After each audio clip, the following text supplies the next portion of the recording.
Kako bi kroz cijelu, ali stvarno cijelu godinu imali zdravo, ukusno i prije svega svježe ubrano povrće, idealno rješenje jeste plastenik. Naravno, to ne mora biti velika investicija niti neki veliki plastenik. Plastenički uzgoj vam pomaže u zaštiti vaših biljaka od vremenskih nepogoda, prvenstveno od niskih temperatura. Iako nemate grijani plastenik, temperatura je barem 5 stepeni viša od one vani i omogućava zimski uzgoj. Tlo u plasteniku može biti otkriveno ili zaštićeno određenom vrstom malča, prirodnim poput slame ili sjena, te umjetnim poput malč folije. S obzirom da ljeti temperature u plasteniku budu dosta visoke, malč će da čuva vlažnost tla i spriječava njegovo isušivanje. Samim tim, biljke će biti mnogo otpornije i davati više plodova. Malčiranje tla u plasteniku također smanjuje obim posla što se tiče okopavanja i uklanjanja korova, tako da je to još jedna prednost. U plasteniku je vrlo važno postaviti i sustav za navodnjavanje kap po kap, ali se u manjim plastenicima i ručno može obavljati kvalitetno zalijevanje. Jedino što je to onda svakodnevna obaveza. No opet, rad u vrtu oko biljaka je svakako opuštajući posao i ne stvara neki problem kada se brinemo o našim biljkama. Druga prednost plastenika jeste zaštita od štetnika i oboljenja. Biljke nisu izložene velikim vremenskim utjecajima poput kiše i vjetra, pa su manje šanse za oboljenja koja se na taj način stvaraju. Plastenik je važno svakodnevno otvarati i provjetravati kako bi se najlon redovno sušio i ne bi se stvarala kondenzacija. Te kapi koje se zadržavaju na najlonu kada kapaju po biljkama mogu ih oštetiti. Naime, dolazi do spaljivanja listova i oboljenja. Za vrijeme hladnijih mjeseci to se radi u najtoplijem dijelu dana. Dok se tokom toplijih dana i mjeseci u godini plastenik treba otvarati što ranije ujutro kako bi se spriječilo stvaranje upravo te kondenzacije. A zatvara se kasno navečer kada se ishladi. Ukoliko su baš lijepi dani što se vremenskih uslova tiče, može se i preko noći ostaviti otvoreno ili barem neki prozor za prozračivanje. Uloga plastenika kao zaštite od oboljenja se često zanemari, pa ga neki ostavljaju otvoren stalno tokom toplijih mjeseci, što onda umanjuje njegovu funkciju. Kod uzgoja na otvorenom znamo da se najviše oboljenja javlja nakon kiše kada ugrije sunce i kada se pojave jutarnje magle. Upravo tu u priču dolazi benefit plastenika. Naime, kada su maglovita jutra, plastenik se otvara tek kada magla u potpunosti nestane. Isto tako, kada pada kiša, plastenik je potrebno zatvoriti i otvoriti nakon što je kiša prestala. Ukoliko vaš plastenik ima otvore sa strana i prozore pri vrhu, možete postaviti guste mreže kako bi biljke zaštitili od štetnika. Sa istim tim mrežama prekrivamo plastenik tokom ljetnih mjeseci kako bi smanjili temperaturu zraka. Ukoliko imate mogućnost, to jest ako je manji plastenik, na tlo možete postaviti i mreže na određenu dubinu kako bi odradili zaštitu od glodavaca i spriječili njihov ulazak unutar plastenika.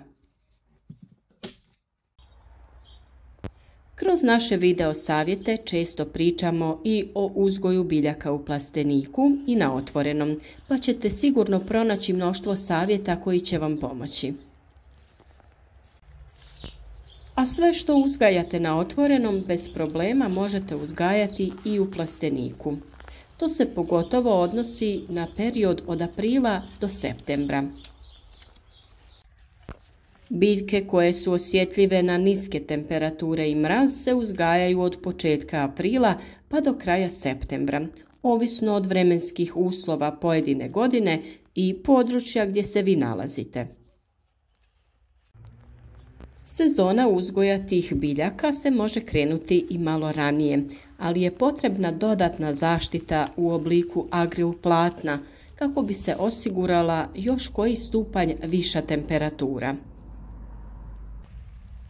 Naravno da prije samog uzgoja tih biljaka možete u tom plasteniku uzgojiti presadnice koje su vam potrebne za uzgoj. Na našem kanalu imate posebne video savjete o tome kako napraviti klijališta i kako osigurati biljkama adekvatne uslove za razvoj. Kako pripremiti prostor gdje će vaše presadnice biti sigurne uz pomoć nekoliko sijalica i agrioplatna. Link vam se nalazi u opisu videa za detaljno objašnjenje.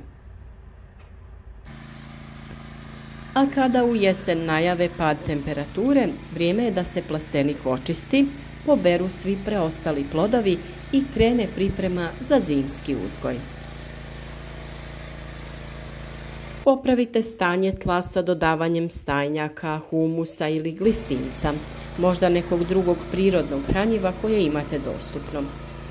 U svakom slučaju, u plasteniku će temperature biti pogodne za sjetvu i nicanje raznih biljaka.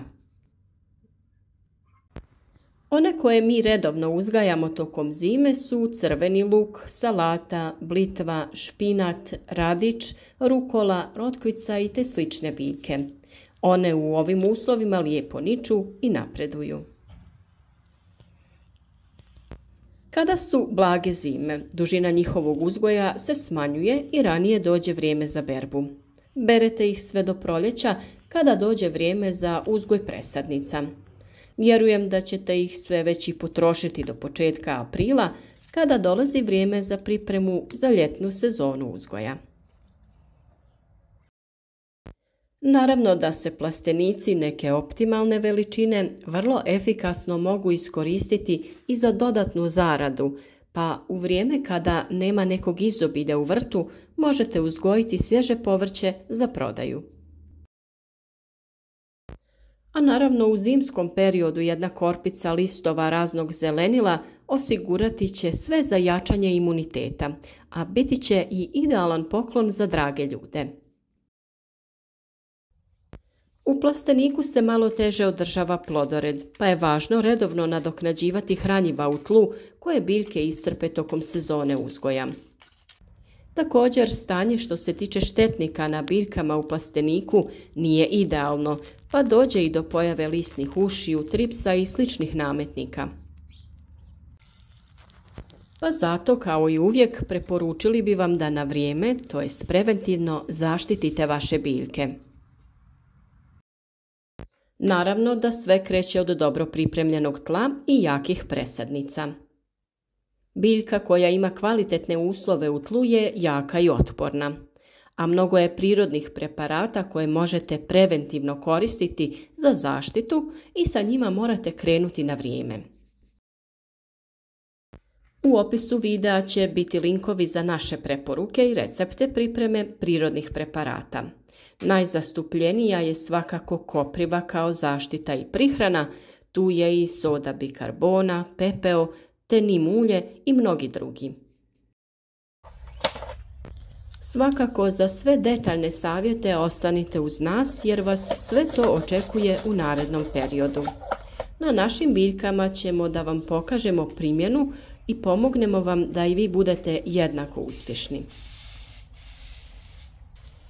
Nadamo se da ćete prepoznati kvalitetu našeg rada, podržati nas sa lajkom, podijeliti video sa prijateljima kako bi što više ljudi imalo koristi upravo od ovog što mi radimo. Svakako ostavite i komentar ukoliko imate neko pitanje, podijelite sa nama vaše iskustvo sa uzgojem biljaka u plasteniku, kako i u kojem dijelu svijeta vi uzgajate biljke.